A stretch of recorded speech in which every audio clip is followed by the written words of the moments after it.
Hey guys, welcome to the Reparenting Daily podcast, your free daily guide for inner child healing and repairing the relationship with yourself. This podcast helps you establish a consistent reparenting routine and is divided into 3 sections. The first is a daily reading, the second is a discussion of that reading, followed by suggested journal prompts, and the last section is a peaceful binaural beats meditation for closing. Good morning, good afternoon, and good evening from whenever and wherever you're joining us. I'm so glad that you can join us today on this journey of healing, self-expansion, and growth. If this is your first time, welcome.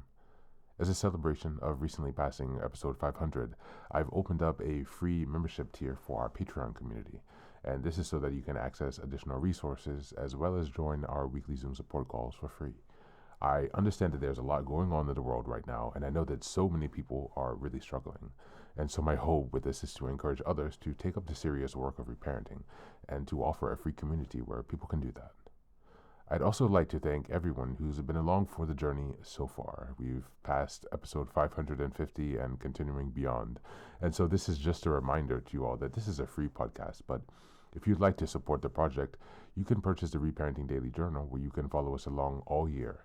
This 333-page journal gives you extra insight and resources for each week and also provides space for you to keep your notes.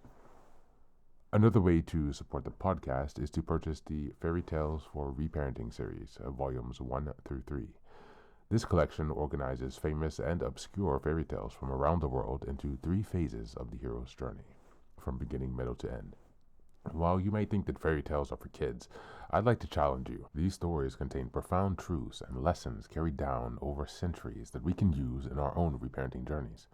It's a fun way to reconnect with your inner child. Each volume comprises 10 fairy tales. Each volume also contains an analysis section that helps you dive deeper into the message, as well as journal prompts with space for you to keep your notes. Lastly, you can also support this podcast by taking a paid Patreon subscription, by purchasing some of the books that are available on Amazon, or by donating on Buy Me a Coffee. You can find all this information on the Support Us section on the website. Thank you again for your time. And so now with these announcements out of the way, let's dive into today's practice. Today's reading is a poem by John O'Donohue, and it's entitled At the End of the Year. It's perfect because this is the last episode of Reparenting Daily for the full year of episodes. So thank you for being here for 365 days, our full first year of Reparenting Daily. It's a big day to celebrate episode 616. That's a lot of work, a lot of dedication, a lot of presence, a lot of processing, a lot of honesty. And I'd like to congratulate you for being here along the journey with me. As we go forward in the new year, we'll be continuing with a new spirit, with new vision and new hope.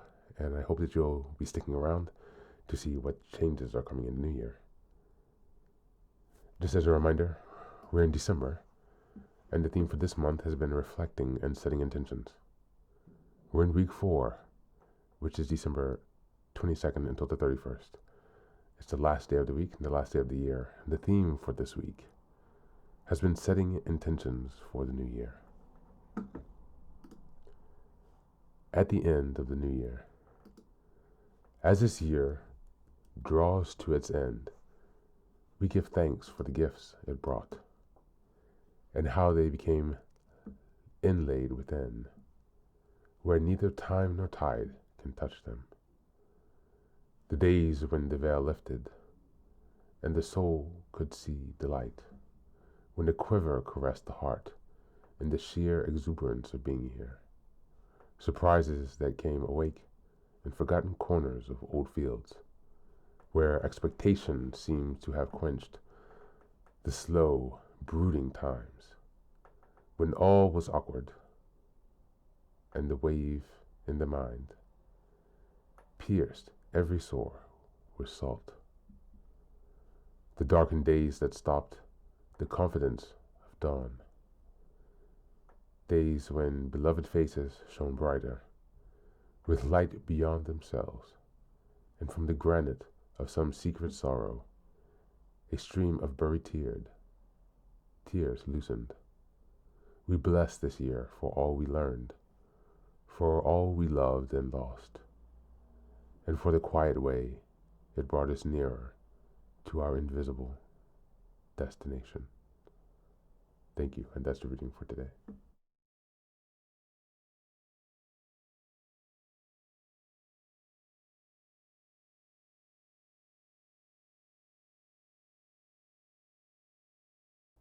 This poem offers a clear-eyed blessing of the year as it truly was, not polished, not curated, not falsely positive.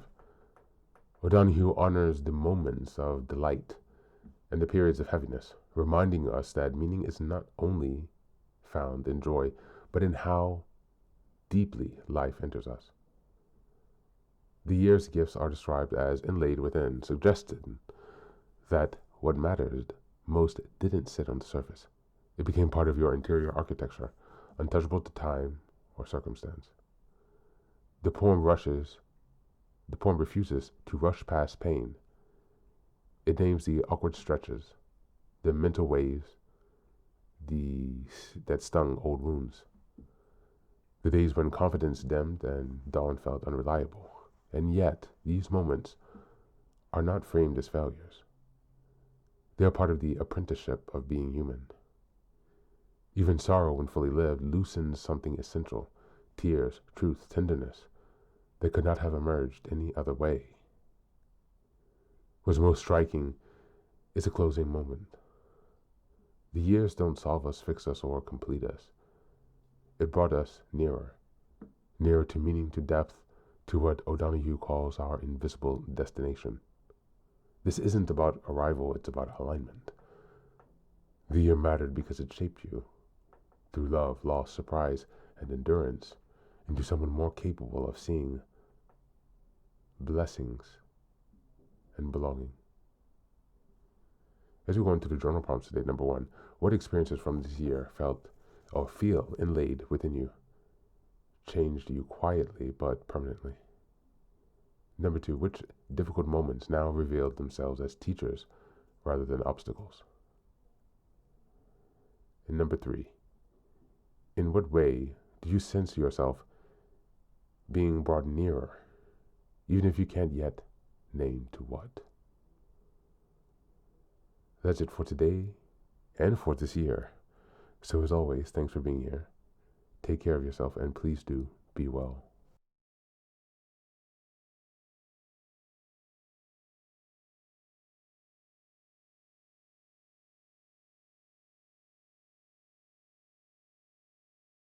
Welcome back. Welcome back. Now, this is the third and final section of the daily podcast. This is your silent meditation. Please go ahead and find a space where you can be comfortable and undisturbed, where you can relax and spend some time with yourself for this 10-minute silent meditation. You can choose to be sitting, standing, lying down, or in whatever position makes you comfortable today. Take a moment to simply be with yourself. Focus on your breath and gently connect with each part of your body. If thoughts arise, don't let them overwhelm you. Just observe them without attachment. Imagine them as leaves drifting down atop a river, passing by without needing your engagement. Stay present, grounded, and open to this moment.